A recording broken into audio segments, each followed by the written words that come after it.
केंद्र सरकार ने 13 मार्च को इलेक्ट्रिक मोबिलिटी प्रमोशन स्कीम यानी EMPS नाम से एक नई योजना को लॉन्च कर दिया है।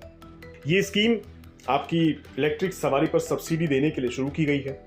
अब आप सोचेंगे कि फेम 2 को तो बंद कर दिया, फिर इस नई योजना का क्या काम? इसको ऐसे समझ लीजिए कि ये योजना बंद होने जा रही फेम 2 स्कीम को कंपनसेट करने के लिए है, यानी उसकी जगह लेने जा रही है। नहीं समझे?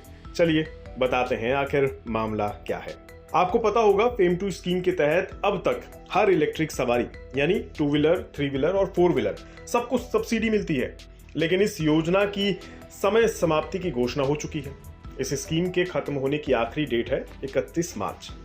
अब तक इस योजना के दम पर बहुत से लोग महंगी इलेक्ट्रिक सवारी को भी खरीदने का मन बना लेते थे, लेकिन इसके खत्म होने के ऐलान के साथ ही इलेक्ट्रिक व्हीकल मैन्युफैक्चरिंग कंपनियों के बीच बड़ी परेशानी का माहौल पैदा हो गया। परेशानी इस बात की कि अब भला इस महंगी सवारी को खरीदेगा कौन और क्यों खरीदेगा? इन सवालों का जवाब है ये नई योजना यानी EMPS। लेकिन इसमें भी कुछ पेच हैं। जैसे एक तो इस नई योजना को केवल 4 महीने के लिए ही लाया गया है। क्यों लाया गया है इसे आगे बताएंगे। दूसरा, केंद्र सरकार ने केवल इलेक्ट्रिक 2 व्हीलर और 3 व्हीलर की सेल बढ़ाने के लिए इस नई स्कीम का ऐलान किया है और इस योजना के लिए 500 करोड़ रुपए का आवंटन किया गया है।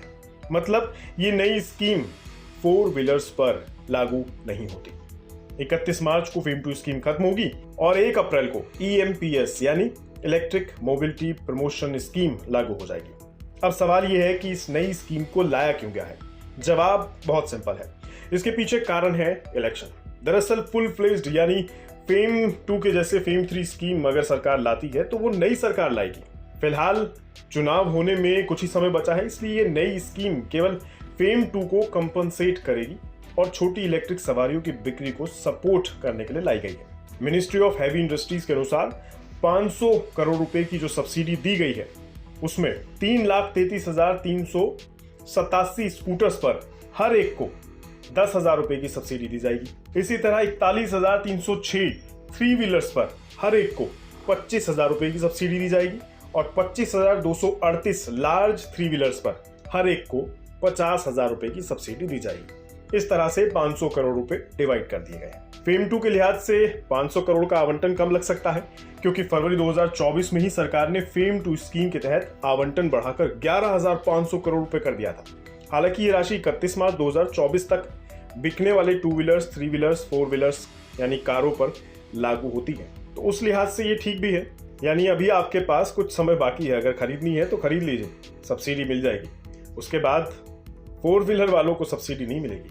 आपको बता दें, साल 2019 में शुरू हुए फेम 2 स्कीम के तहत अब तक लगभग 12 लाख इलेक्ट्रिक स्कूटर्स को यानी इलेक्ट्रिक 2 व्हीलर्स को, 1.41 लाख 3 व्हीलर्स को और 16,991 4 व्हीलर्स को सब्सिडी उपलब्ध कराई गई है। फेम 2 स्कीम में 5,829 करोड़ रुपए से ज्यादा की सब्सिडी बांटी जा चुकी है। यही वजह है कि पिछले कुछ समय से इलेक्ट्रिक व्हीकल्स की डिमांड में तेजी आई है। कुल मिलाकर सरकार की ओर से मिल रही ये सहयोग राशि EV वाहनों को बढ़ावा देने में मददगार तो साबित हो रही है, लेकिन फिलहाल जो 4 महीने का हिसाब है उसमें 4 व्हीलर वाले कहीं पीछे छूट सकते हैं।